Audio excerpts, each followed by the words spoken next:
I hate to interrupt, but apparently people can't Oh, hear. Jesus. Classic. I was saying that we were introducing Michael Verity first, everybody. Sorry about that. There's going to be a couple of those. I promise you there's going to be a couple more. Again, bear with me. We're just having some fun tonight. We're goofing around. It's a casual eve. Can they hear me Apparently, now? no, they could hear you. It's Pete they couldn't hear. Yeah, my microphone was muted, unfortunately. I thought I correctly clicked at the beginning, but apparently not. Uh, like I said, we're gonna be goofing around tonight. So Anyway, your question about welcome staking. yeah, All I can say is that's the day I became a Mythic tier adventurer, which was last year, I think. oh, that's true. That's a long time. So your last experience with Welcomestaking was a pretty harrowing day. Yeah, I literally jumped off a ship, an airship that was plummeting to the ground, and I killed a giant turkey. That sounds like I'm pretty sure that's how I remember it. That sounds like a Welcomestaking to me. I hope that this year is maybe a little bit more relaxing for you, although you have been called out by Bartholomew to adventure, so maybe there is no rest for you, Michael Verity. Yeah, there's no rest when an adventure calls. How are you, and how's Sarge doing? Sarge is doing great. I'm glad to hear I'm that. pretty sure Sarge is eager for his first welcome staking. I've no doubt. Good to see that the two of you are well, and excellent. Welcome back, Michael. Thank you. We have joining us as well Sotaria Avenia, only very recently a myth tier adventurer. Sotaria, how's the myth life? Myth life is very good. It's been treating you well. Very well. So what have you been up to since you've been taking some time now as a myth tier adventurer here in the Lands of DnDTime? Now. Haven't you learned yet? If I told you what I've been up to, I have to kill you. Well, I guess I don't want to die, so I'm glad. Well, suffice it to say, I'm glad to hear that you're doing well. Have you been enjoying your new keep? That's kind of. I know you're flying your mountaintop around the Lands of DnDTime now. Now that it's actually working, I've been happy. I've been very happy. It's good to have everything back online. You got quite a place from which to stage your. I guess you can't tell me, but I imagine, blink twice for yes. There's definitely been some heists. I'm blinking. Sotaria, I'm glad to hear that you're doing well, and also welcome back to you on this Welcomestaking eve. And next up, we have joining us tonight, Ideal. Ideal, it has, I feel like it's been some time since I've seen you, Ideal. I know you're very busy. It seems like you just kind of disappear from the Land of DnDTime every once in a while. But, Ideal, how are you on this fine Welcomestaking? I'm doing quite well, thank you. Well, I'm glad to hear that. Tell me, does Ideal have any particular way of celebrating the holiday, or any traditions you observe, or do you just kind of play it by ear? I tend to play it by ear. Of course, last year I ascended to Myth tier Yes, with you were, alongside of Michael Verity. This is something of a Welcomestaking reunion, it seems like, for the two of you. Yes, it is. Yes, indeed it is. Well, I wish you only the greatest of success today, and I guess I'll extend to you the same that I extended to Michael Verity, which is, I hope it's perhaps not as harrowing as your last Welcomestaking. But, you never know what's going to happen. Ideal, welcome to you this evening. And, of course, last but not least, Sword Coheir is with us. Hello, Sword. Hello. Sword, what about you? What's your Welcomestaking traditions? Is there anything back in your hometown that they do? Because, of course, as all of you know, Welcomestaking is the holiday on which you're welcome to take things from people's table, and there are all sorts of tables laid out. Back in your home village, do people kind of use Welcomestaking tables? They do, but my family, I believe I explained it last year. My family kind of got out of the tradition because of my brother, and incident with Lana, and Yes, yeah. yes. So it can be hard. I know that a lot of people kind of complain about those awkward welcomes taking dinners with family members that they maybe don't see eye to eye with. So it seems like you're in that kind of a situation, Sword. Well, like I said last year too, whatever you're thinking, you're wrong. Fair enough. Sword, welcome back. And let us dive proper into tonight's first adventure here. Where we begin, the four of you find yourselves riding on a very quaint little train. It is just a very old-style steam train that's kind of rolling here through the Big Rock Candy Mountains, kind of amongst the twists and turns and peaks. It took off from a very equally quaint tourist town by the name of Sweetaville. Bartholomew, as well as a number of the other adventurers here in Bartholomew's troop, are up here because this is, on Welcomestaking Day, a very popular attraction. Sweetaville is on the outskirts of the Big Rock Candy Mountains, so rather than some of the really harsh and frigid snows, it's much more gentle here. There's a lot of just people enjoying the delicious candy that kind of grows up naturally around here. There's things like skiing and other kind of wintertime resort-type activities here, far from, the far much more northern tribes of, like, lizard folk that roam around the Candy Mountains here. It's a lot more, it's a lot more kind of cultivated civilization here. And people come for one of the largest events here, which is the annual Welcomestaking Cook-Off. As you're kind of sitting on this train that leads away from the town of Sweetaville, you're moving towards one of the earlier peaks here in the Big Rock Candy Mountains, and as you kind of look out the window, you can see the steam from the train kind of coiling past, and that peak is now coming into view. It is kind of topped on top of it with what looks like the classic ice cream snow of the Big Rock Candy Mountains, but you can also see amongst it flecks of what look like kind of gold, almost a golden magma that's pouring from the top of like an open volcano here, and all around it you can see what looks like a very diverse kind of pool of flora that are kind of sticking up. You can see, candy cane trees and all manner of other strange candy plants that are growing up around the base of this mountain that you're moving towards. And as you're sitting in this train car, Bartholomew is there with you, and he kind of speaks up to you. Happy Welcomestaking, everyone, by the way. I don't know if I mentioned it on the way up. Hello, Bartholomew. Good to see you, Michael.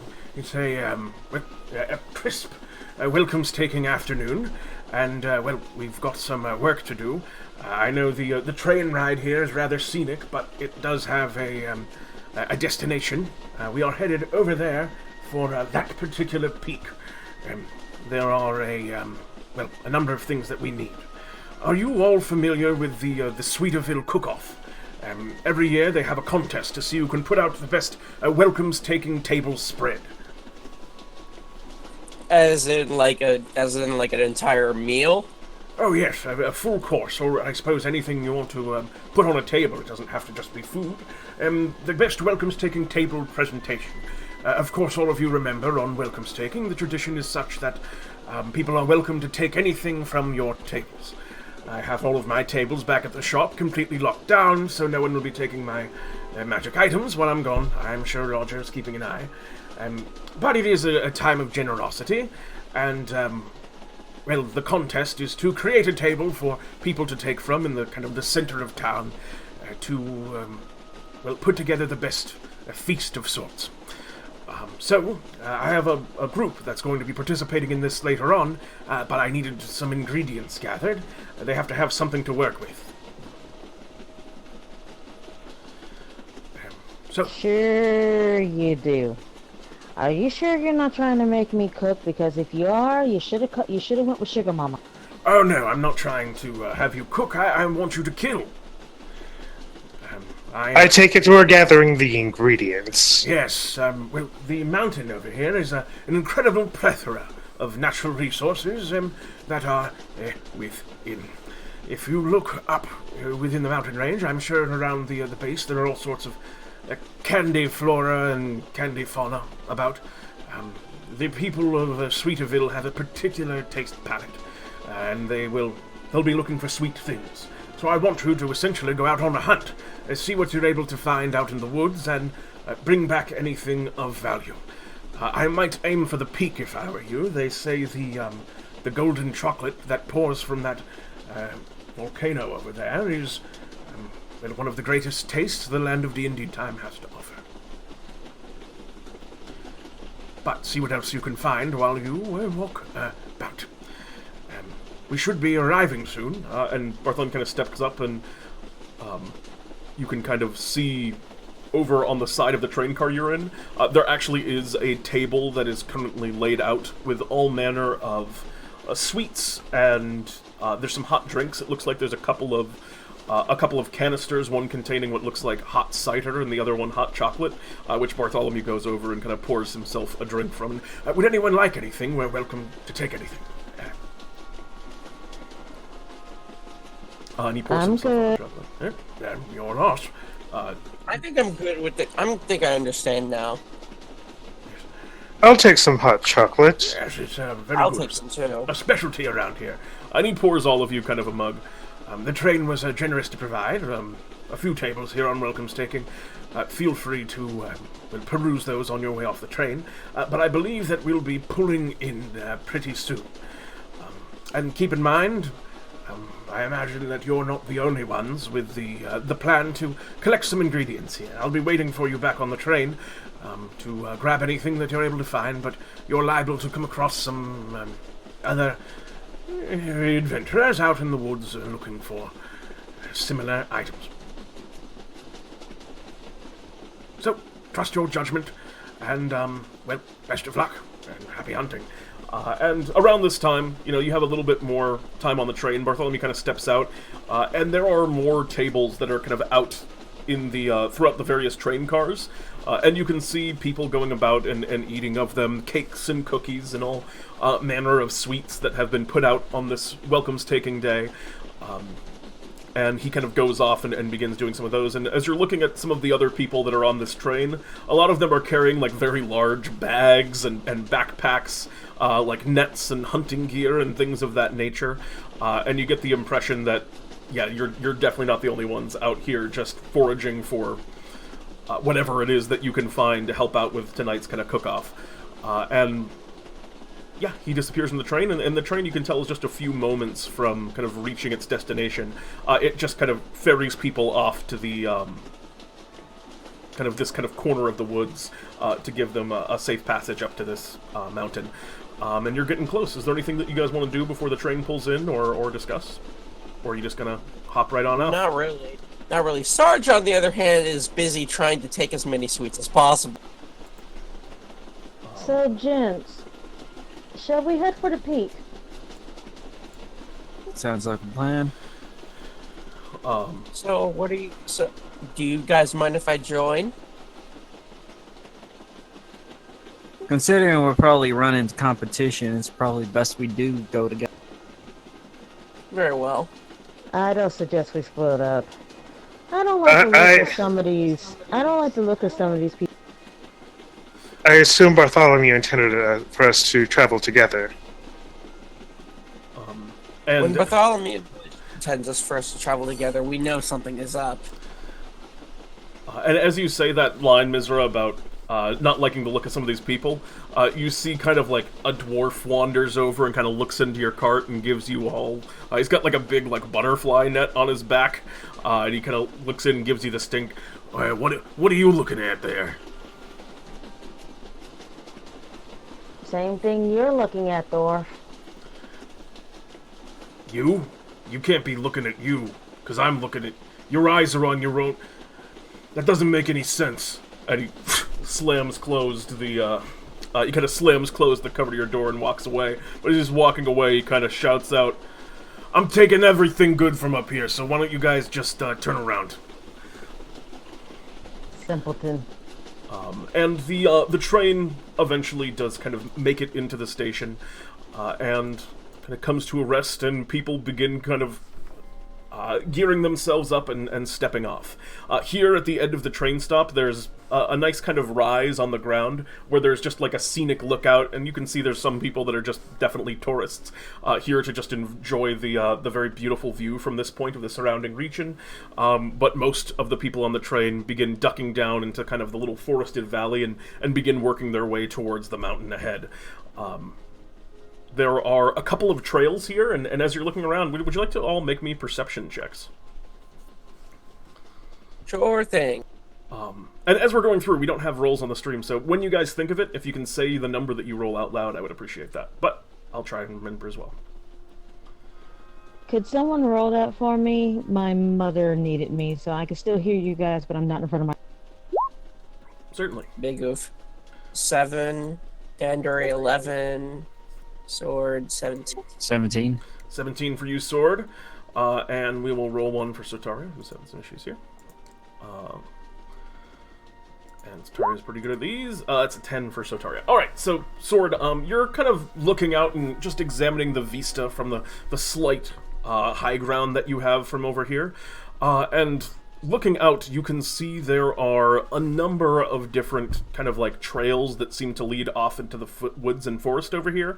People are kind of fanning out pretty broadly among them, but getting just a larger scale visual, you can see over on kind of there's a major trail that moves off kind of northeast, and that pushes you over towards what looks like that looks like there's a patch of pretty bare ground with some very high, like, rugged grass that seems to stick out above the light dusting of snow that's here around the base of the mountain.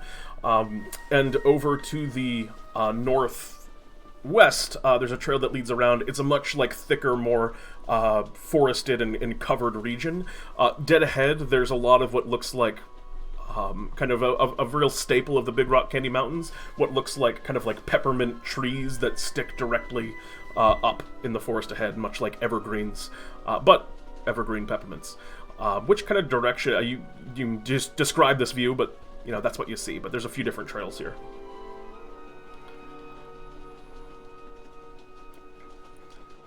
What do you do? Waiting for everyone else because I clearly don't see it. Sword, you with me? Well, there is looks like a peppermint candy cane forest of some sort over there. Lots of, I guess that's lemongrass or something over there. And that kind of like tall grass over there. And there's even a forested area over there. We might find something sweet like fruit trees or something in there. Is there any definite route to the peak? Or should we go in axe? The peak is pretty, it looks like all roads lead to the peak. Is the impression that you get. You can kind of get there from any way. This is just kind of how you want to go about reaching up and into that region. I say peppermint forest. Thinking dead ahead? Okie dokie. In that case, you begin stepping off and forward and towards the peppermint forest. And like I said, there are quite a few people here that are, you know, gearing up and starting to move into this direction. And as you're working your way through, you can see, as you kind of reach into the peppermint forest ahead, there are people here that are already starting to, you see your first of these peppermint trees, and before you get into the peppermint forest proper, there are already trees that look like they have been felled and cut down pretty recently. They're fairly brittle, so you can see, you know, axe marks and dense shards of peppermint that are kind of stuck and flying about the space, and yeah, that is the scene that you are kind of walking into. Up ahead, you can see a woodcutter that's currently in the process of trying to bring down a peppermint tree to collect some of it. There's also just amongst the peppermint trees, there's all kinds of like scrub and various like, you can't even really tell what they are, but like all of these bushes and stuff that have very like brightly colored fruits growing off of them, if you could call them fruits, like maybe just large pieces of candy and things like that. everything around here seems to be pretty much just made of candy. Even, the rocks, are very hardened sugar. But that's the scene that as you're kind of walking along the path here in this first kind of leg of your journey. What do you all want to do? I just keep going on my merry way. Just working your way through. Nothing you're interested in collecting in this region? Nope, nothing at all. All right. I'll snag some sprigs of the, I guess they're gumdrops or whatever, off the bushes, and a few sprigs, twigs off of them, and any like loose peppermint shards. And if I can find a decent log or a candy or peppermint tree, I'll take a log or two from that. Yeah, go ahead and make an investigation check as you're looking around and trying to see what you can kind of pull out to the side here. Oof, 19. All right, yeah. So damn, I'm surprised I pulled that off. Yeah, nice roll. It's a 19 with the +0. So you're looking around the space, and people are kind of stepping forward because I imagine a lot of you are impatient to see, kind of get up to the top and reach kind of the summit of the mountain here.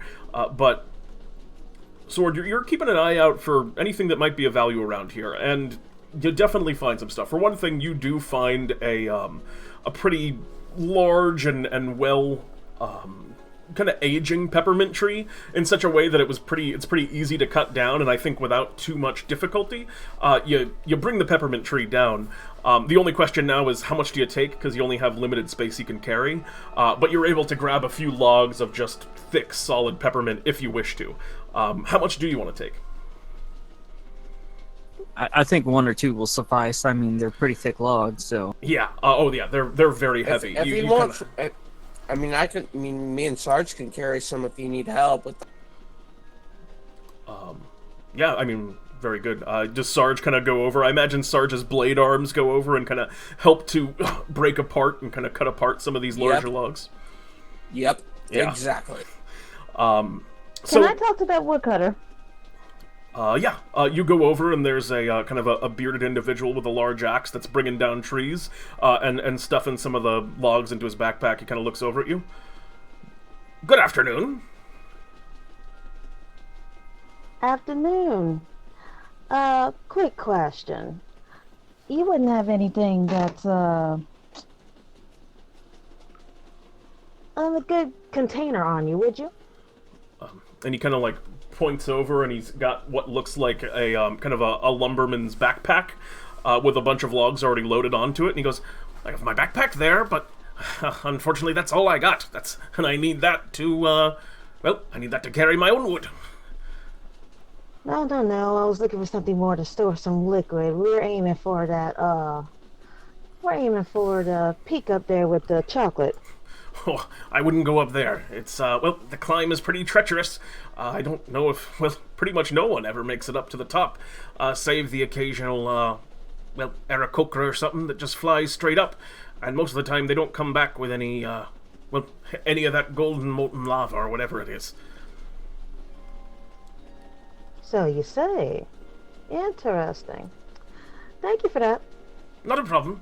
If you're looking for something to hold water, some of the, and he kind of like points over kind of north and a touch to the west, and he points out what appears to be a forest of very like kind of like bright and vibrant colors.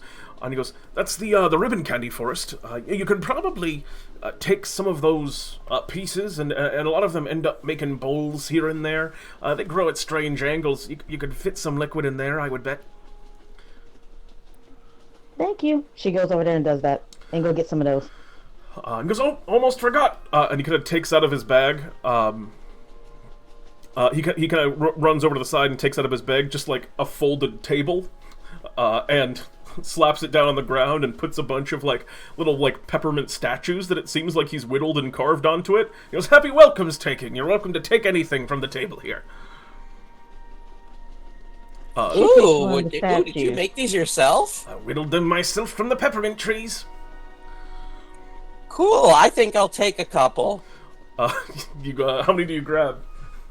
He's got I'll 30 of them on that he kind of like starts taking out and stacking onto the thing that he pulls from. I'll another take bag like over the 5 side. of them. I don't take a lot. I just take like 5 maybe. Yeah, and as you take kind of the 5th one, he kind of gives you a look like, all right, that's enough. But you grab a whole bunch, and they're all of kind of like toy-like. Some of them are like toy soldiers, and there's like toy ballerinas and different people doing different jobs is kind of the theme of a lot of them. And he goes, good welcomes taken to all of you. I'll see you around. And while this is happening, Sword, you were kind of looking over in this direction, and you've picked up, there's a couple of like, gumdrops and things that are on the ground, and you're looking through. Are you like taste testing as you go, or are you just going by looks? I am taste testing a few of them as I go. Yeah, so you bite into a couple of the gumdrops, and they're fine. They're gumdrops. But as you're kind of thinking, like, not a lot good that would be, like, good, like, cooking material here, you come across a small patch of,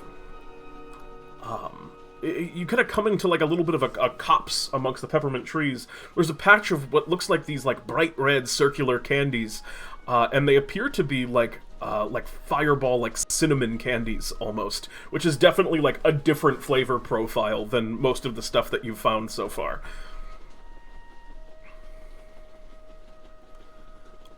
What do you do? I give them a taste test and probably instantly regret.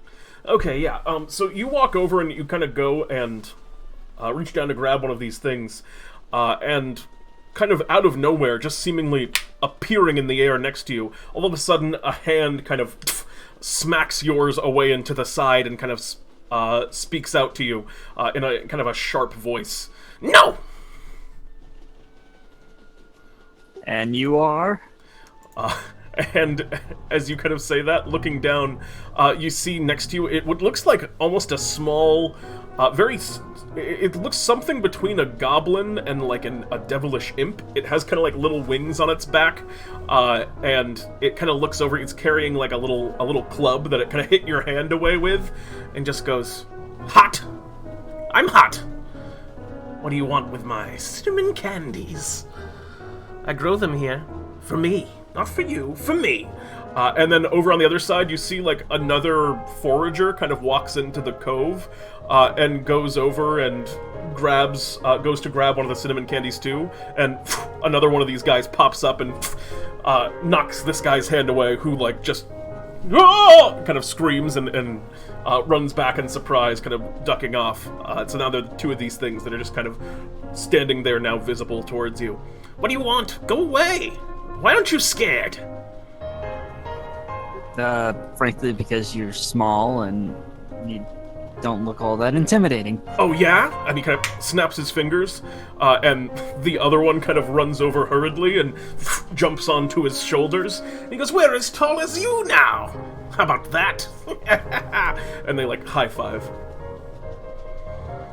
I kind of rolled my eyes and, Anywho, we've been trying to gather ingredients for a little cook-off that's going on later. And I'm just going around the forest collecting ingredients and seeing I see. taste testing and see what they're like. Yes, taste testing. Going around and just eating candies and things in the forest. I understand completely. Anyway, if is there perchance something I can do? Perhaps And they both kind of like take their hands at the same time. They're still stacked on each other's shoulders, and they kind of start like stroking their little goatees that both of them have, and they look down. A trade, you say? What do you have that Hottentot might like? The other one kind of responds. Anything of value that you have for trade? well, I do have these peppermint, a peppermint figurine. Well, I think at this point, because I think that was happening while you were doing this. So I think at this point everyone else is starting to catch up, and you guys kind of come into the clearing and see Sword standing there, kind of haggling with these two little imp-like creatures. But if the figurine doesn't catch your fancy, I do have something that's unique, a unique sweet that you can't get here in the Big Rock Candy kind of Mountains. Look down and up at each other, and both of them kind of go, "There's no sweet you can't get here." And then the other responds, "All of them are here in the Candy Mountain." Oh, I'll pull out my hornet's nest and use this special ability to create honey tree. Making some honeyed treats. And they both kind of look down at the honeyed treats, and they're a little bit intrigued, and they go, "That looks like the honey grass that grows over the way, but in a cone." Well, if you're not interested, I can just take these elsewhere and see if I can trade with one of the other imps or whatever you. And they kind of like look at each other for a little while. Go ahead and make me a persuasion check as you're trying to haggle with these guys. 13. All right, yeah, they both kind of like look down at each other, and they look up at the honeycomb, and they think for a while. Not quite good enough. And what are the rest of you doing? As you kind of come into this strange scene, you can see them guarding these bushes of cinnamon candy pretty fiercely. Cinnamon. I like cinnamon candies, but I don't want to deal with them. I already have, reminds me of a certain pirate that I really don't want to talk to right now. Ideal. Sotaria goes over. Sotaria, you step up. Aww. What are you two's name? I'm hot. I'm tot. Hot and tot. Two of us together here. And you won't let us have any of these nice We grew these ourselves over quite a long time. Absolutely not. What do you even use them for? We have them and we eat them. And one of them kind of reaches over and grabs one and just puts it whole into his mouth. And as he does, his eyes kind of like roll back, and you see some like steam kind of goes out of his ear. And he goes, "Delicious!" And the other one responds, "Yes, I bet you wish you could enjoy that delectable flavor, but alas, it's only for Hottentot." Well, I can see why, but I'm not going to argue with self-sustained farming. Good, wise. Then move along. And they both kind of, if you have kind of like, if you have nothing else to offer, then you can't have any of our delicious cinnamon candies. No, the only other thing I have sweets related is a couple of sticks of bubblegum of fly. And they both kind of look at you. Bubblegum of flight? What is Yes. What is a flight bubblegum? I've had many bubblegums. Well, basically, you chew it like you would any normal bubblegum, and when you blow a bubble, it causes you to fly. And all of a sudden, you see them both kind of start to kind of confer amongst each other very quickly. Both kind of like put their heads down and begin like whispering back and forth very quietly. Sotaria is also about to whisper to Sword, "Do you really have that, or is this a bluff?" No, I really do have it. I was just gonna help out with the blind if you did. And they kind of, after finishing conferring for a moment, they go, "This intrigues us quite, well, thoroughly." And he goes, "Let us try this bubblegum of flying." All right, I hand him. Hold on. I don't need a whole lot. 2 or 3 pieces will do. And what say you? I trade you a few pieces of gum. And We must ascertain first if the bubblegum of flying will let us fly. But what guarantee do we have that you're going to let us have the candy after? They kind of like look at each other and then they look back at you and they go, "We will." Just give him a piece. It wouldn't hurt. I'll take one and chew it up and blow a bubble and float up. Oh, so you're gonna do a demonstration? I'm doing myself a demonstration, so we Okay. don't. And you kind of begin kind of floating up into the air as you chew this gum, and they both look up in wonderment and amazement as you begin to levitate with the power of your bubble gum. And they're just, incredible! Such a powerful candy! Where could it even grow? And then they look kind of nervous. All right, we'll give you one. And you have to give us the honeycombs, too. No, that wouldn't be fair. And they look back. We worked very hard for the two cinnamon candies, and you have to give us the honeycombs too. 3 cinnamon candies, and we'll give you the honeycomb. And And they both kind of look at each other. All right, done. We would have gone as high as 4 cinnamon candies. You've been bamboozled. And they kind of reach behind them and grab some of these things off the trees and kind of like throw a few of them to you, and then like greedily put their hands out, looking to grab some of your bubblegum of flying sword.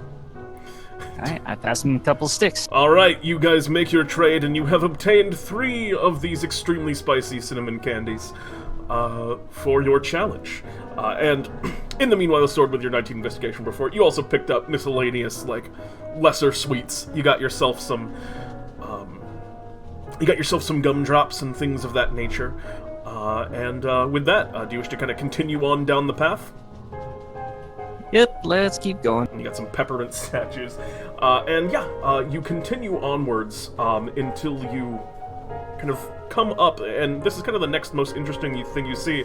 The gradient is starting to shift upwards a bit, but what you are catching off to your side is there's a grove of what looks like they look like fruit trees, but a lot of them have like citrus fruits and things of that nature, and you can tell they're clearly just bright, kind of polished candies, and they're kind of shaped like lemons and oranges and limes. The trees are relatively identical, but each one seems to have a different kind of fruit that's growing off of it, and like I said, most of them are citrus fruits that you're seeing here. There's one that even looks like a grapefruit, which is probably a pretty rare candy, but yeah, you can see a couple of adventurers up here beginning to walk over and start to like pluck candy off of these trees, and you see almost as soon as they do, the tree's roots kind of begin to kind of move, and you see a rumbling, and just a branch reaches up and just smacks one of them aside. They kind of are thrown and kind of roll along the ground for quite some ways, and it looks like these are some kind of candy fruit treants in this grove here. What do you all want to do? Do you kind of pass by, or do you go and kind of try and grab some of these sweet citrus fruits? I'll look and see if any fell on the ground. I'm not stealing from a sentient tree. Actually, Ideal has an idea. One of the trees. You have an idea. I'll look around where that one smacked around the other guys and see if any fell. As you're walking around, no, you don't see a lot of them on the ground. There are a few that look like not rotten, but they look like picked clean by animals or something. There's just like a few like kind of crumbs of candy left where something presumably fell off, and then it was eaten. But yeah, that tree is now kind of like rumbling and getting itself back down into position and just kind of. And over on the other side, that adventurer still kind of like seemingly unconscious from where it got absolutely smacked. And yeah, you're kind of like wandering among the grove, Sword, looking around, but you're not seeing too much. Ideal, you said you wanted to try something? Yes. I gather my companions and say, I could probably cast a spell to attempt to charm one of them, the treants. Perhaps we should try the grapefruit one, since it appears to have the rarest, since it seems to be the rarest one of the bunch. Aren't they Sylvan? I was gonna try and see if I can charm it myself. I am a wood elf. No, but I thought Sylvan creatures were immune to charm. Well, not necessarily. Nah. I don't believe treants are Sylvan, though. Only one way to find out. You charm, I talk. All right. So what are you gonna do, Ideal? I'm going to cast Charm Monster on the grapefruit treant. I mean, that'll certainly do it. You go over to this tree, and as you kind of get closer, and you start to kind of like incant the spell, you see its face begin to like grow a little bit angry, and it's kind of, but it you cast Charm Monster. Want to throw that up for me? Or is it just Charm Person, but that can target a tree? Yeah, it just makes a wisdom saving throw. Oh, I rolled it to the GM layer, so you missed out on that natural 20 it rolled. 16. Is that going to succeed? It fails. Oh, wow, 16 fails? What's your DC? Yep, spells 17. Oh my god, you monster. Alright. The tree kind of starts to get kind of mad when you see its face sort of relax a little bit. Alright, try now, Sotaria.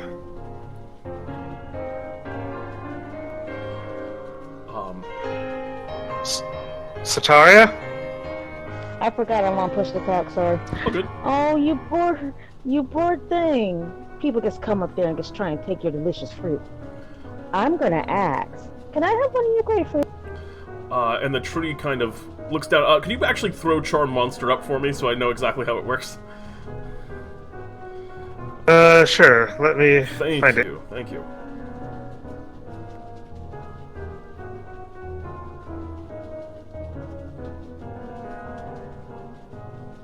I may have to actually add it if it's not on my. All right. Okay, because that's relevant. Because I'm wondering, is it charmed by you and your companions, or just you? I think that matters for the sake of Mizra making a roll here. Yeah. Okay. I have luckily I have Charm Monster. Right, so go ahead and throw that up for me. Excellent. There's the text. Fails if charmed by you until the spell ends, or you and your companion. Okay, so it's only charmed specifically by you. So, Mizra, you go up and you begin speaking to this tree, and you say, you want to take some of its fruit. You ask it, and it kind of looks down at you. I need you to make me a persuasion check with disadvantage.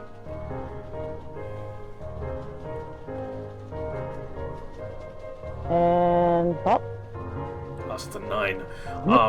It kind of looks down at you, and it goes, no, you can't have any of my grapefruits. I've been growing these for a whole season.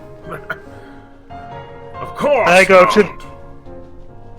to the tree. Is there something that you could possibly want that we could perhaps trade for one or two of your grapefruit? The tree kind of looks down at you, just, what a nice young man. Hello, who are you? I'm Ideal. Ideal. Have we met before? No, but There's I've never met. Very familiar about you, Ideal. I like the bite of your bark.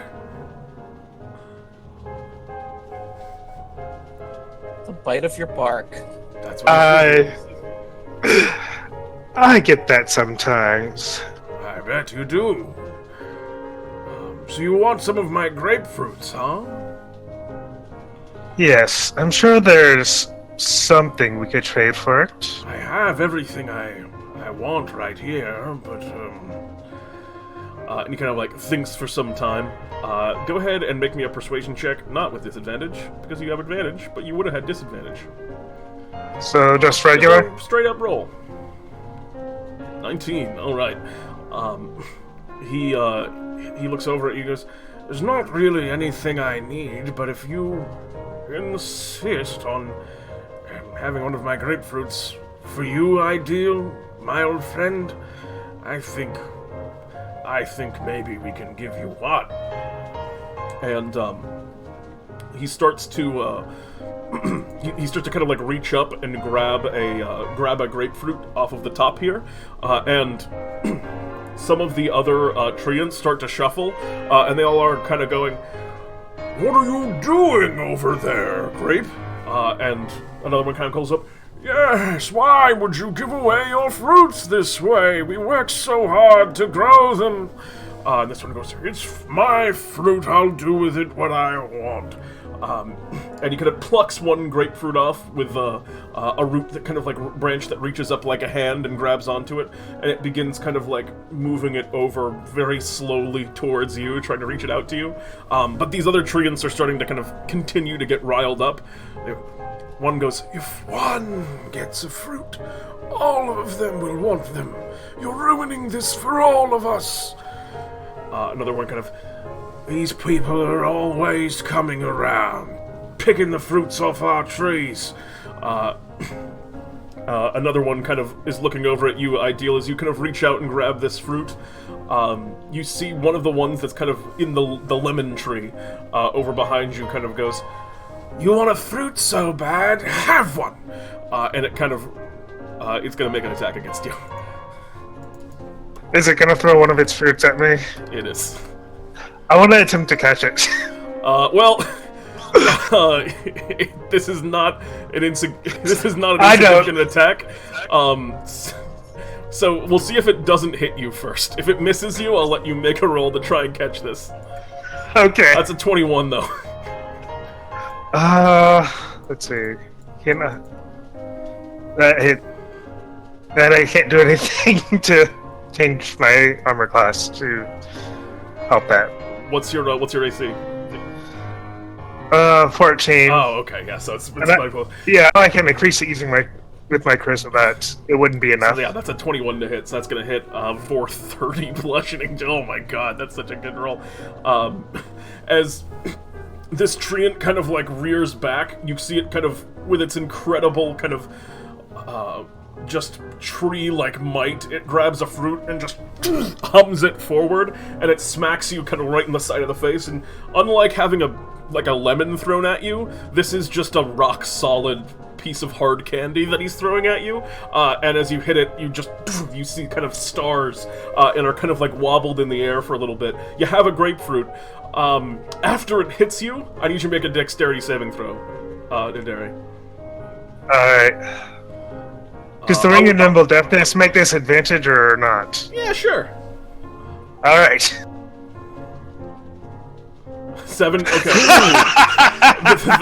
the lemon, you rolled a 7, okay, so the lemon bounces off your head and you are unable to catch it, unfortunately. It rolls to the ground a little bit away. And as this first one happens, Sotaria, I see you taking out a dagger of venom. Hold on now. That was an accident. Oh, okay, I was wondering if, because that looked like an attack. I was wondering if you were just stabbing right away. I think at this point I'd like you all to roll for initiative. I'm just busy. I'm confounded as to why the trees want to keep the fruits for themselves. Like, what are they gonna do with it? It's just gonna rot. Maybe you could ask. You don't question trees. These are not giving trees. They are not. Though I did charm one into giving. Yeah, one of them turned out to be a giving tree. The rest of them are not. So the first to act in this instance is actually you, Michael Verity. You see these trees are starting to get pretty violent, but they kind of toss that one first fruit, and some of the other ones are starting to think, yeah, it's a good idea, let's just beat these guys up. And some of the other ones are starting to animate. You can see the one that Ideal's in front of is kind of holding and says, no, leave them alone. What would you like to do as this situation begins to erupt? I'm gonna look at the trees and just I want to try to explain to these trees, like, this doesn't make any sense. I'm just gonna tell them, like, hold up, pause. Why do you care about keeping the fruits to yourselves? What do you plan on even doing with them? One of them kind of looks over at you and goes, they're wonderful decoration for our branches. don't you? Yeah, but also, they're how we propagate our kind. That is true, but don't you think it is? Don't you think it is natural for? It is natural for people to consume these fruits as well. And as I think you can get away with this one more. And the tree kind of responds. Natural for the candy birds and candy squirrels, not you candy-stealing fleshies. But we're not trying to steal. That's Michael We Verity. act. I think that's all for Yeah. Your turn in initiative. I'll just let that be.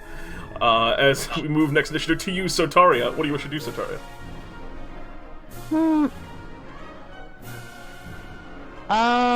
Let's see. Being that they're not necessarily going to listen. Yeah, it seems like they were already frustrated from those first adventurers that you saw that came over and were trying to just take stuff. She sighs. All you have to do is ask some creatures. They might actually give you some things. Alright, I'm pulling out Desert Wind. Oh no. And I'm going to not aim for the nice one. I'm going to aim for one of the closer ones who are... Hopefully they get a little scared if, some fire gets blown around. So I'm attacking one of the closer ones. But not the friendly one. Okay. I see what you're going for. Go ahead and... Alright. That's going to, unfortunately, miss. 13. You go and kind of, try and cut into them, and as you do so, it kind of hits across the bark of one of these trees, and the flames kind of, ignite and spark a little bit, and the tree, it doesn't make contact because he's pretty sturdy, and it doesn't seem to catch it all, but the tree does kind of look down with a bit of a look of fear in their eye, and they kind of call out, "Fire!" I would like you to make an intimidation check.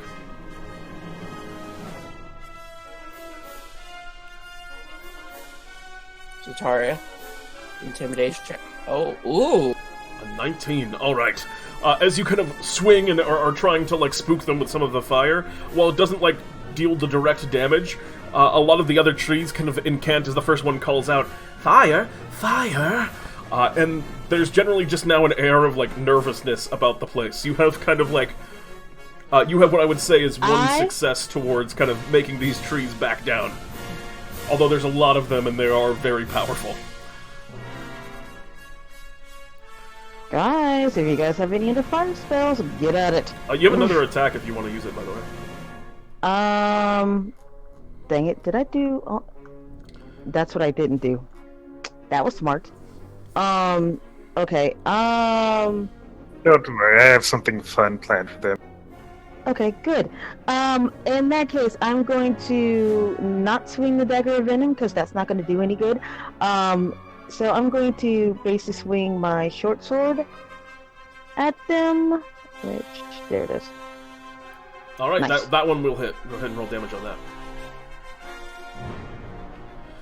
that. 4 points of piercing damage. As you cut into one of them, that kind of some of the bark starts to chip away, revealing the syrupy sap underneath.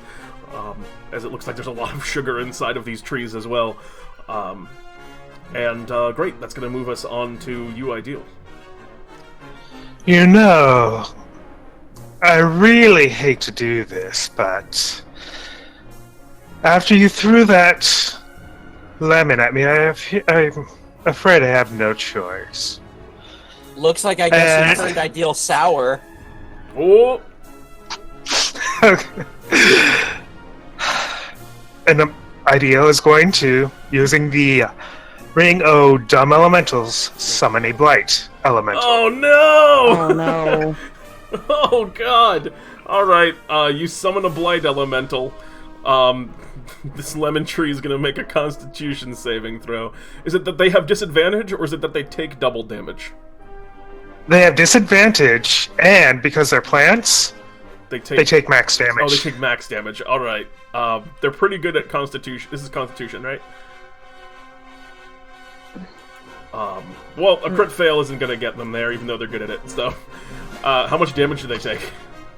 Let's see. 98. 98. So max damage on 98? Yeah. So that's... Apparently, plus 2 because for some reason. So 74. Yeah, Jesus. Yeah. 74 points of necrotic damage.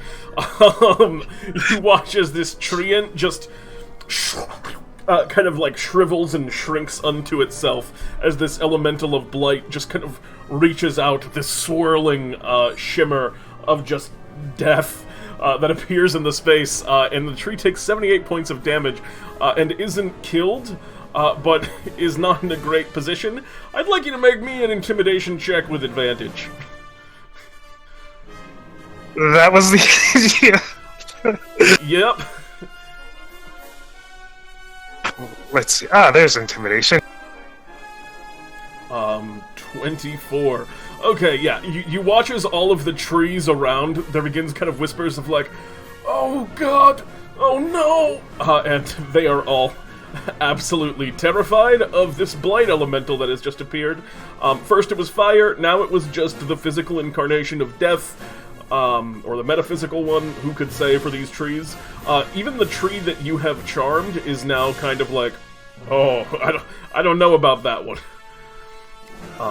Now, you can play nice, or deal with that.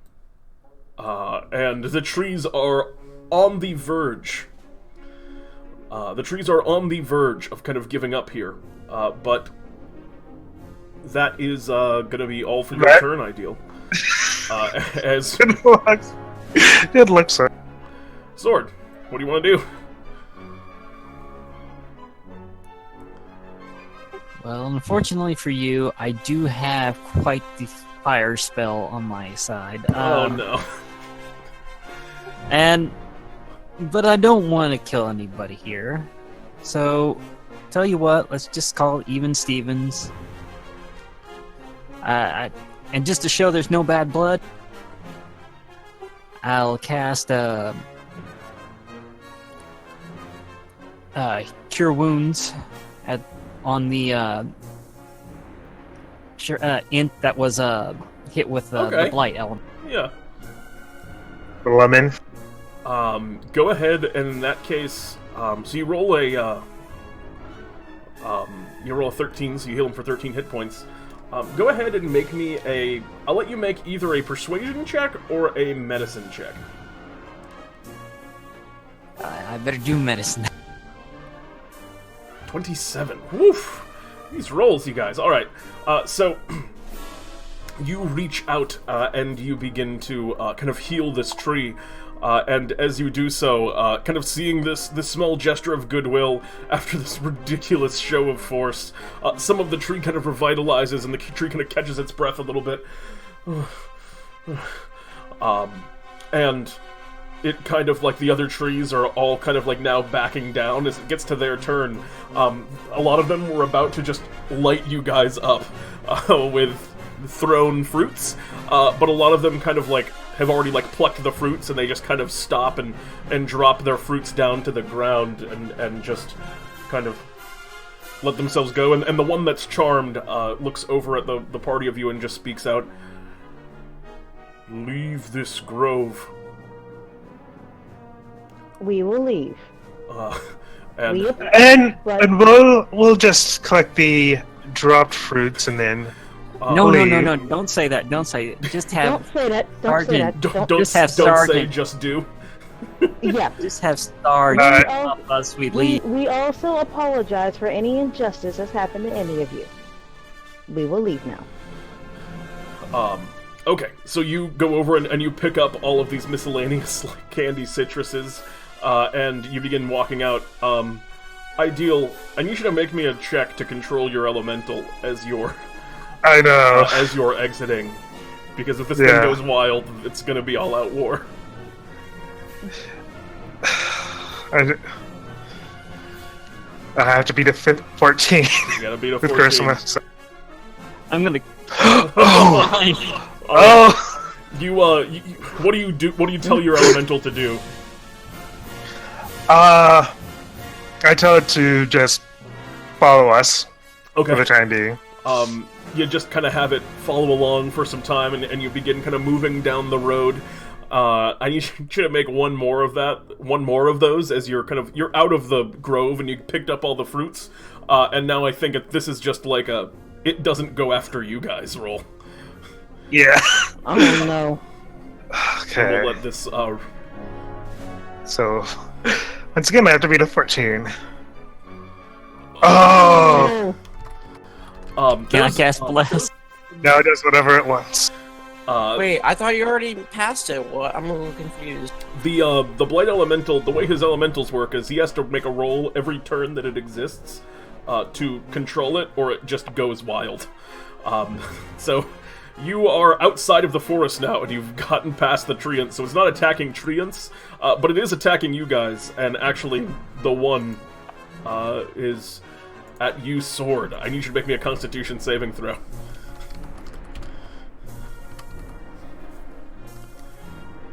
Oh, Sword, you take 35 points of necrotic damage as this elemental goes over and just goes over and kind of begins kind of draining you of your energy. Is there a reason we're keeping that thing around now? Do you have Not right now. Do you have the ability to dismiss it, or does it just have to stay for the duration? Dumb Elementals does not say. In that case, it's kind of at least. It just creates an elemental based on the spell, so... Oh, Jesus. Alright, so... How long it lasts is up to you. in that case, if on your next round you want to roll to control it and send it away, I will allow that to be the rule on it. For some reason in my mind, Okay. I thought it just lasted a minute. Alright. And that con saves from a Bless. Okay, yeah, you hold on to your bless. Ideal, make a fateful roll to see if you can get out of this situation. Nope. Oh! You all have a round in between, and this elemental is starting to rampage. What would you all like to do? I don't know. Wait, Mass healing word. What damage does it deal? Poison again? It's necrotic damage. Oh, necrotic damage? Yeah. What happens Oh, if then shit! I would have taken half. Of I that want to say that it's a bonus action to make the roll, so Yeah, you have I an can action still as well. act. Yeah. But yeah, I'll let you guys go first. Let's see how it likes a sword of light. Fair enough. It is pure necrotic energy. Critical failure ain't gonna get you there, unfortunately. As you go in, 18 will hit. And I think that this is something of chaotic alignment. So I think I agree. It's like gonna do it the is. extra damage on that. I'm pretty sure it would be chaotic evil, considering it is blight. I imagine it to look like some sort of blight wolf. And let's see. Just check.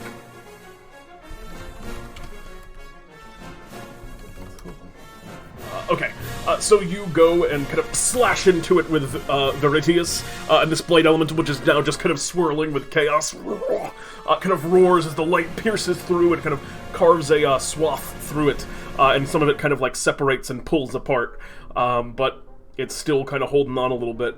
The next one to go was, I believe, you, Sotaria. What do you want to do, Sotaria? Desert one? 15's gonna barely hit. It's a magic weapon too, so it'll do the full damage. And 7 points of hold it. damage. Total 25. Wait. I got sneak. Hold up. Oh shit. Oh Jesus. All right. With that, as Michael Verity kind of comes across it with this cutting slash of light, Desert Wind comes in a kind of a cross angle, and the Blight Elemental dissipates into air. I rolled its health based on its damage. And with that, Sotaria, you have defeated the Blight Elemental, and Ideal, you are no longer... Hopefully, You no longer do not need to have control use it. that ring anymore. And before you, there is a kind of a... You've moved out of the bulk of the forest. Things are growing a little bit sparse at this point, as you're now getting kind of closer to climbing up the climbing up the mountain proper. And, yeah, you continue to rise.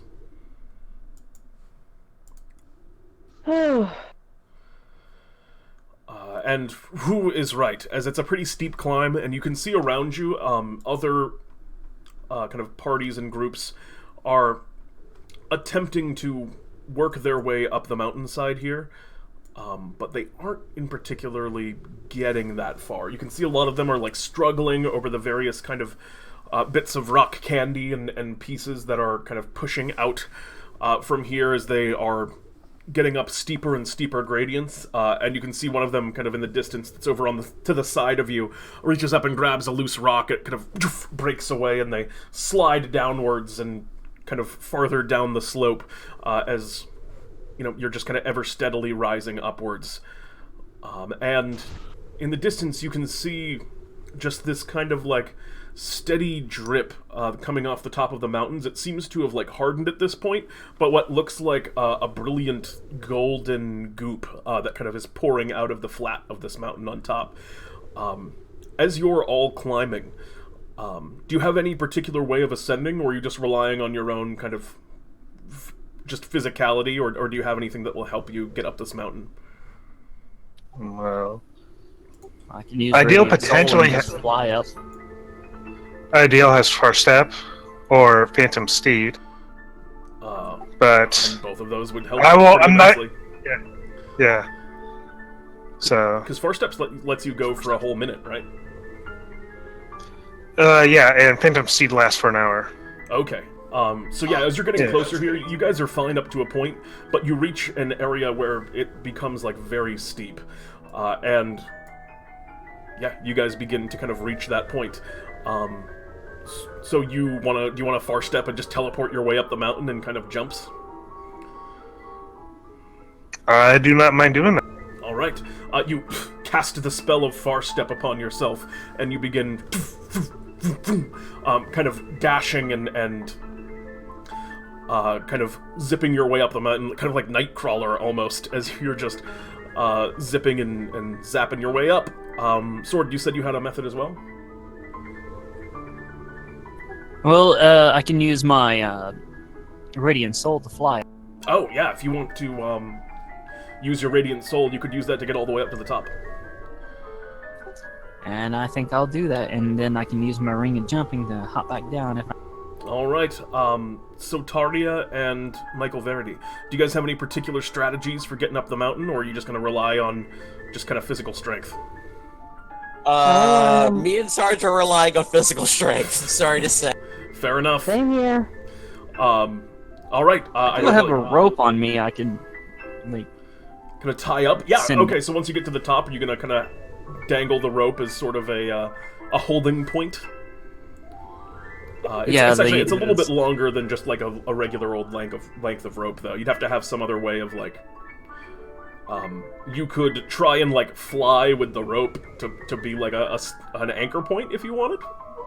I think they'll just like tie it to the nearest anchor point towards the top and like get them through that last kind of leave it difficult where they leg. can. Just get it over that last. Okay.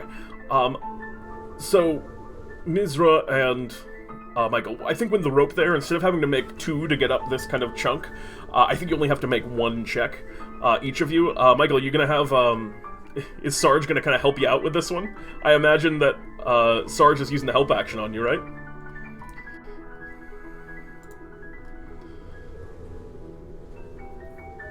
Mike? Michael? Y'all still have Oh, I'm plus here. I get a +2, right? Yeah, and you have the, I believe you're all blessed as well from Sword. Would both of you, Michael and Mizra, like to make me athletics checks? So, bless is 1d4, right? Yes. Okay, so... that +2 is a 19, and let me roll 1d4. You don't need to roll it. You're already there with that 17. You begin kind of that working would've your been way. a It's nice a one, struggle as you're kind of hand over handing and grabbing the rocks. Some of them kind of slipping out from under your grasp, but you manage to claw your way to the top. Sotaria, make me an athletics check. 14. You have Bless as well. Would you like to roll your 1d4 from Bless? Hold on a moment. with an 18. You also. There's a couple of times where you feel like you're just about to kind of fall, but the rock kind of gives out from underneath you. But the guidance of the ninja camel spider moose, and mostly Sword Coheir, kind of overtakes you, and you are able to reach the top as well. And as you all kind of come to the summit, you, Sword, perhaps viewing this first from your more bird's eye view, you soon after Ideal, as you teleport to the top, you can see what looks like an incredible pool of just golden molten lava. And as you're kind of breathing in the air up here, and it kind of is boom, boom, boom, kind of bubbling here, you can see light kind of layers of steam. It's very cold up here, but you can feel just a light warmth radiating and bubbling from this golden volcano. And it would appear that you have reached the summit and have found the golden chocolate that was promised here outside of Sweetaville. Alright, and then I'll take that bucket that Sotaria made and dump it in with my flaming gloves on, and Sotaria hands you one more. I fill that one up too. She made. All right. That's a great thing about these things, that you don't get, I can put them in hot whatever. As you begin kind of filling up these containers with this golden molten chocolate, and it's warm, but it's pleasantly warm, and the smell is intoxicatingly sweet. You begin to see a bubbling in the candy in front of you. Oh. Uh-oh. Oh, Lord. And from the center of it, you see something kind of like a whirlpool begins to kind of form and spread out, creating like a circular opening at the center of it, where the kind of golden molten chocolate is just kind of pouring down around it, leaving a perfect circle at the center of it. And from within that, you begin to hear kind of the heavy beating of wings. What do you all wish to do?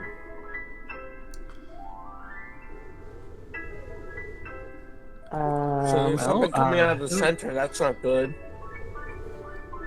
Should we try and get the hell out of Dodge? Sounds Probably. like a plan. Safe plan. You all turn to run and just back away from whatever thing is kind of coming out. And Sword, you're gonna cast jumping on yourself. Are my wings still around? It took you the full of your wings to get to the top, plus to get to candy. Yeah, it's a lot more than a minute. Right. Okay. Then I'll use my. Okay, so you begin kind of bounding lightly, and you all begin to kind of like, you all begin to just kind of like run away, and as you all begin ducking down the mountainside, and it's certainly it looks like it's gonna be much quicker going down than it was going up, as you start to work your way, you hear a voice kind of echo outwards from it. Who has taken my golden chocolate? And two heavy paws crash down on top of the edge of the volcano. You see kind of brilliant wings that kind of spread outwards from the back of this creature that now appears. It has the body of what looks like a lion, and a great kind of licorice mane, and the head of a human being. You can see what looks like some kind of candy sphinx that is now looking down at you from the top of this perch. Nope, not dealing with a Sphinx today. Nope, no riddles for me. No, thank you. Alright, so you're just gonna straight up book? Yep. Alright, in that case, I would like all of you to roll for initiative. Dang it, we probably could have got away if we would have answered his riddles. Here's the thing, I hate riddles. I can't do them right. I like that this conversation, I imagine, is happening precisely when, like, as you're running down the mountain, you're just like, I hate riddles, it's better off.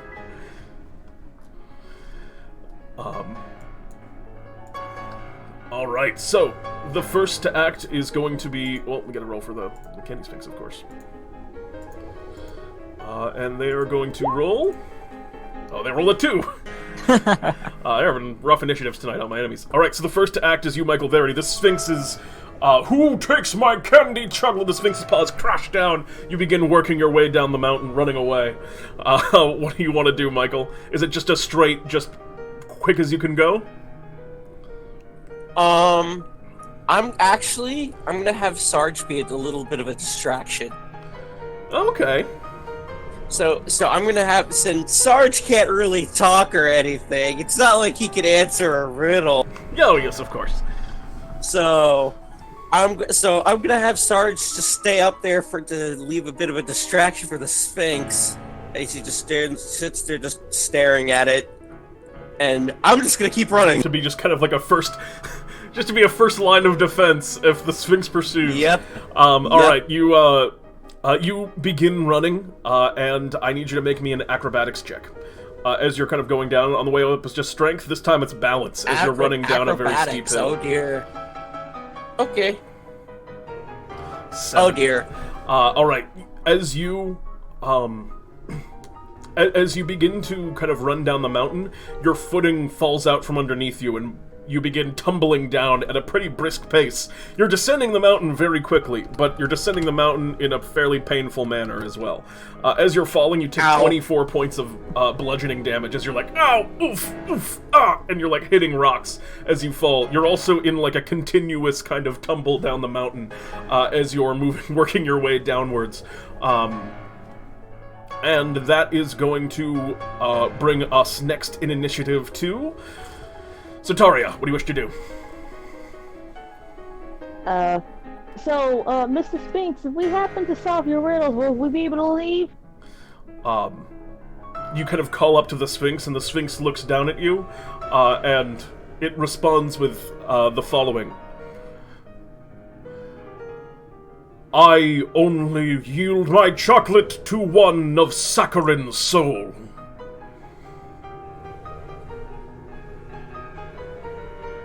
Okay, so how sweet do I have to be in order to get the chocolate and keep it? The Sphinx kind of responds to you. You must prove your sweetness to me. I decide how sweet it is. Oh, dear. And it kind of like leans down and looks out at you, but it's still also eyeing Michael Verity, who's just straight up running away. With a little bit of a I'm just face first in frickin' snow or whatever. Just ow. Yeah, just oof ooh ah. Anything else on your turn, Sotaria? Are you running down, or are you kind of staying fast? I'm gonna stand fast. All right. That's gonna bring us then to Sword. What do you want to do, Sword? So Tara's basically like motioning for him to keep going, keep going, keep going. You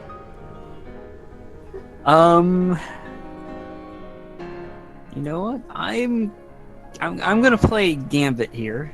Ooh. I never thought I'd be able to use this. And cast Gas. Ooh. I know that is a brutal spell, but I can't remember precisely what it does. I place a magical command on the creature, forcing it to carry out some service. It's basically like a charm. And it makes a wisdom saving throw. It's pretty good at those. Oh yeah, okay. Ooh, yeah. That's a crit 30. That it rolled right there. I should know that is not an instant cast spell either. That is also yeah, it does true. say 1 minute. So Sword, since you couldn't have cast that, I will let you. What do you want to do? I'll give you something else. Do you want to run away?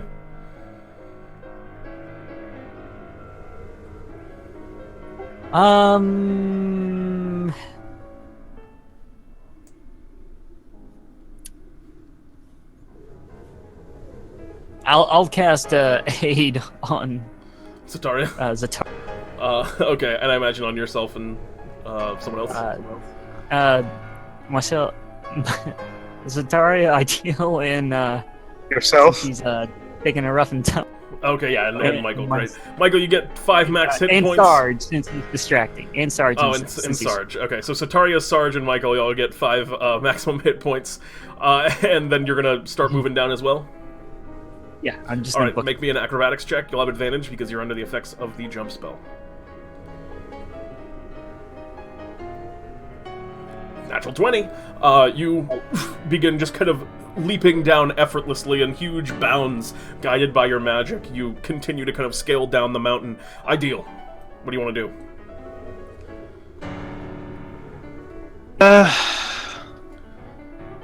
Let's see. Ideal will help Sotaria appear to be saccharine. How do you do this? I'm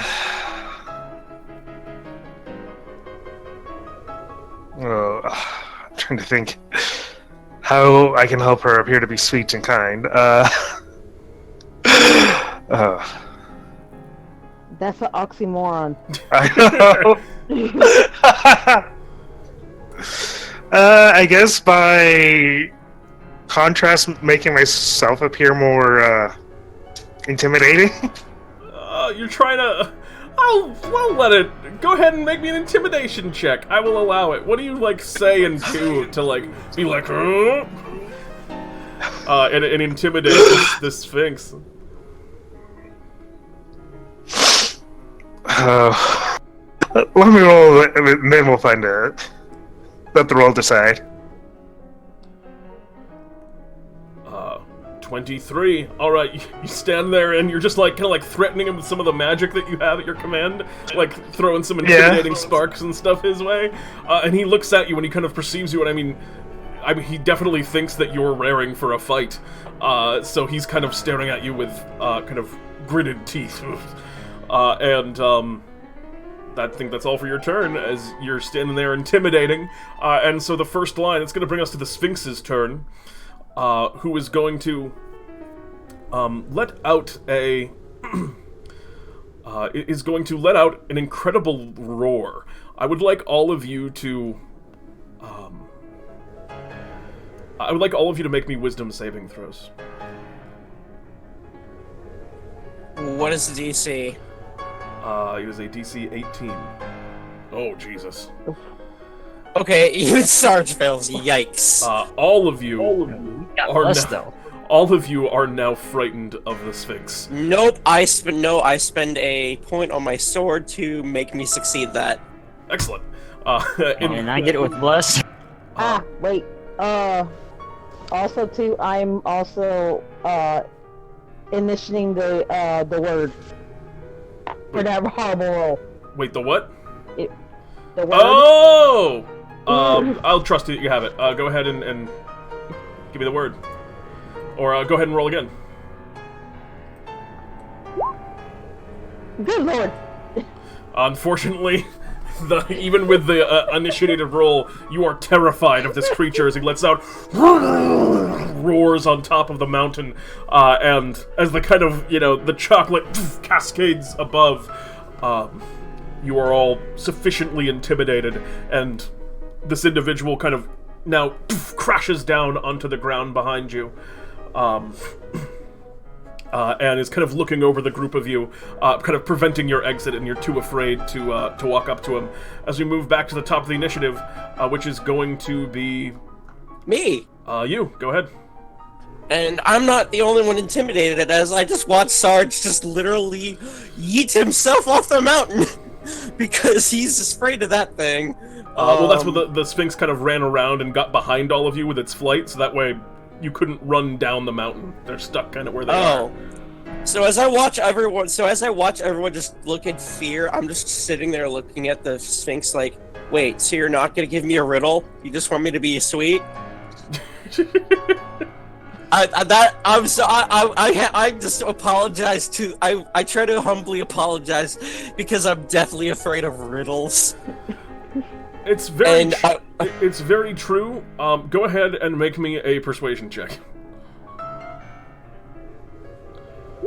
23, and the Sphinx kind of looks The Sphinx kind of looks around behind and stares towards you very quickly, Michael, and speaks out.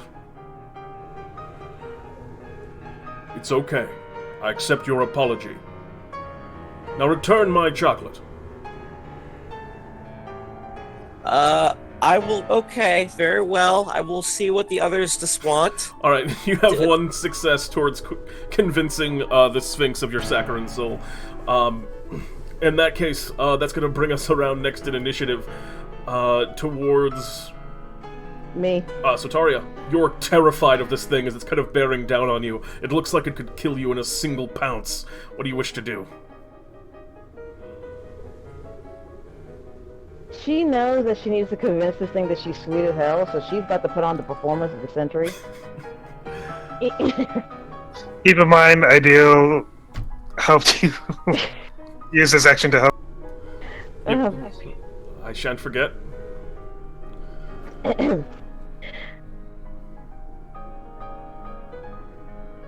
Almighty sweet Sphinx, we humbly apologize to you for taking your chocolate without asking. We only want these 2 bucketfuls, and we promise we will never do it again, and without your permission, of course, but please allow us to keep the chocolates. Again, we are very sorry, and we did not wish to disturb your slumber. And the Sphinx kind of looks at you, considering for a time. Go ahead and make me... Like, my first instinct is deception, but it might also be performance. I'll let you pick between deception and performance, because I feel like this is definitely not how Sotaria feels. Is that fair to say? Of course it's not. Okay. Deception.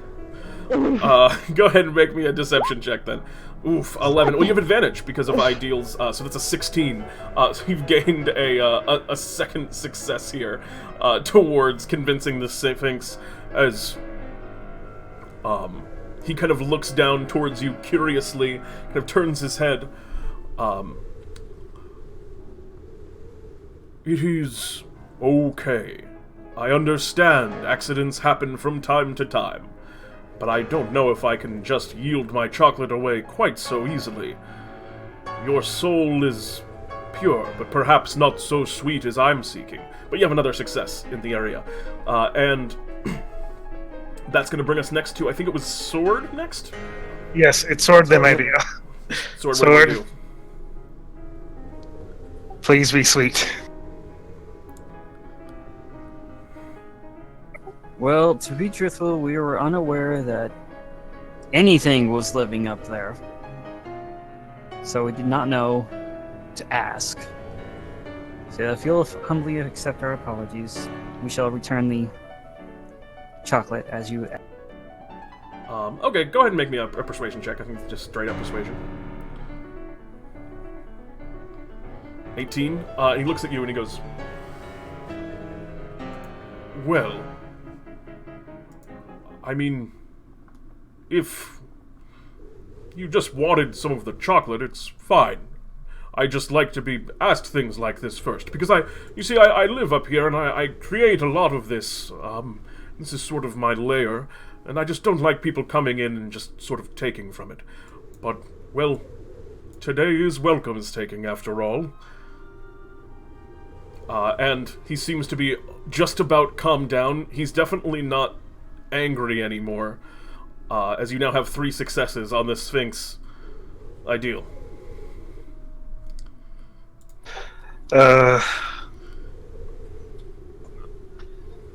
Well, so... Convince him you're sweet.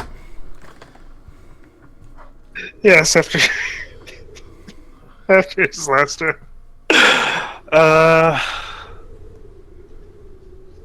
Ideal's gonna, stop being intimidating after the last turn. Yeah. And say, I sincerely apologize for taking the chocolate from you, but I'm sure every Welcomestaking adventurers come up and attempt to steal your chocolate, though I imagine not many actually survive the challenge. Is I'll give him there a peppermint figure. perhaps I can trade one of these? It's like an elbow from Sotaria. Just give him one of the peppermint figures. One of these peppermint figures in exchange for the chocolate and the promise to visit you some other time. Give me persuasion with advantage, because you're giving him something. 28. Jesus. All right. He looks over at you and just. One away from a perfect roll. He looks over at you and just. A peppermint figure. For me. Such attention to detail. Beautifully whittled. Expertly crafted. Kind of takes it in between two of his kind of claws, and he's looking at it very close, tiny compared to him. And he goes, "This is a wonderful welcome-taking gift you have given me. Thank you, strangers. Yes, of course you may have some of my chocolate. It's there to be shared." And he kind of, like, flies upwards and crashes down on top of you. You can feel the ground shake underneath you. Have a happy welcomes-taking, all of you. I'm going to go back down into my home. Goodbye for now, travelers. Bye-bye. You're Goodbye. welcome to come down for the cook-off if you'd like. Yes, I'm sure Bartholomew would love to meet you. Oh, I'd love to come. What time? Later this evening. Yeah, I'll check it out. Good night, everyone, or good day. And he kind of flies upwards, and with a spin and a flourish, crashes directly back down, and the volcano explodes in a shower of molten chocolate, which almost instantly fuses to the mountain, creating another kind of coating of this golden color at the top. And with that, you have gathered a number of interesting ingredients, and eventually you work your way back down the mountain and return to Bartholomew, a number of items for the contest richer.